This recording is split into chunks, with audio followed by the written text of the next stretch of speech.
This is May 13, 2019. We're at mile marker 36. It's cool and windy. This time we have our canopy set up next to the car to get some wind blockage. Probably can hear the sound of that wind. It looks like it's going to rain to the, let's see, so that's the kind of northeast. That's north. It kind of looks like it's going to rain down there, but the radar doesn't show any rain.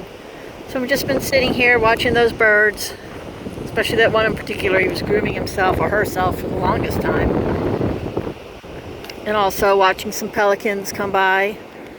Most of them are heading north, but some are going south. So we're just enjoying our time at the beach on Monday, May 13, 2019, Port Aransas, Texas.